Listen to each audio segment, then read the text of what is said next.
ఈరోజైతే రెస్టారెంట్ స్టైల్‌లో దమ్ ఆలు రెసిపీ చేసుకుందామండి. టేస్ట్ చాలా బావుంటది. ఇవి బేబీ పొటాటోస్. వీటిని కుక్కర్‌లో వేసుకొని 3 విజిల్స్‌కి ఉడకబెట్టేసుకున్నాను ముందే.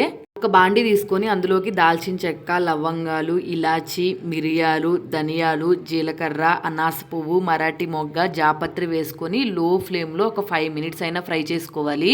అవి ఫ్రై అయిపోయిన తర్వాత ఒక గుప్పెడు బాదం పప్పు, జీడిపప్పు, నువ్వులు, గసగసాలు కూడా వేసుకొని ఇవన్నీ లో ఫ్లేమ్‌లో ఇంకో 5 మినిట్స్ ఫ్రై చేసుకొని ఇవన్నీ ఫ్రై అయిపోయిన తర్వాత స్టవ్ ఆఫ్ చేసుకొని చల్లార్చుకొని మిక్సీ జార్లోకి వేసుకొని ఒక 1 గ్లాస్ వాటర్ వేసుకొని మెత్తటి పేస్ట్ లాగా అయితే చేసుకోవాలి. ఈ పేస్ట్ అంతా తీసుకొని వెళ్ళి ఒక గిన్నెలోకి వేసుకొని ఇందులోకి పచ్చిమిర్చి, పెరుగు 2 టేబుల్ స్పూన్లు, కొంచెం పుదీనా, టేస్ట్కి సరిపడినంత కారం, కొంచెం పసుపు, టేస్ట్కి సరిపడినంత సాల్ట్, కొంచెం అల్లం వెల్లుల్లి పేస్ట్, ఒక గుప్పెడు కొత్తిమీర అయితే వేసుకొని ఇవన్నీ బాగా మిక్స్ అయ్యేటట్టు మిక్స్ చేసుకోవాలి.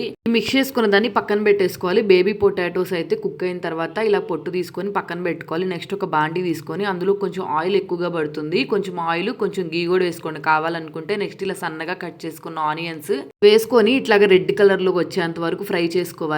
తర్వాత మనం ముందుగా కలిపి ఉంచుకున్నాం కదా ఈ పేస్ట్ అంతా, అదంతా వేసుకొని లో ఫ్లేమ్లో ఒక 5 మినిట్స్ కుక్ చేసుకొని తర్వాత కర్రీకి సరిపడినంత వాటర్ అయితే వేసుకోవాలి. ఈ గ్రేవీ అంతా కొంచెం కుక్ అయిపోయిన తర్వాత మనం పొటాటోస్ని పీల్ తీసుకొని ఉంచుకున్నాం కదా, ఈ పొటాటోస్ ఇందులో వేసుకొని ఒక 3 మినిట్స్ కానీ 4 మినిట్స్ కుక్ చేసుకున్నామంటే దమ్మాలు రెసిపీ రెడీ అయిపోతుంది. నచ్చితే సబ్స్క్రైబ్ చేసుకొని వెళ్ళండి. శ్రీ రేణుక ఎల్లమ్మ తల్లి జ్యోతిష్యాలయం. మీకు ఎటువంటి సమస్యలున్నా, సందేహాలున్నా సిద్ధాంత్ గారిని ఒకసారి సంప్రదించండి. భార్యాభర్తల సమస్యలు, ప్రేమ సమస్యలు, కుటుంబ సమస్యలు, ఆర్థిక సమస్యలు, వ్యవసాయ సమస్యలు, వ్యాపార సమస్యలు, మీరు కోరుకున్న అబ్బాయి లేదా అమ్మాయి మీ దగ్గరికి రావడానికి ప్రత్యేకమైన పూజలు చేయబడును. స్త్రీ పురుష వశీకరణం చేయబడును. ఇంకా ఎటువంటి సమస్యలు ఉన్నా గురువు గారిని ఫోన్ చేసి ఫోన్ ద్వారా జ్యోతిష్యం చెప్పించుకోండి. Phone number 8897741766.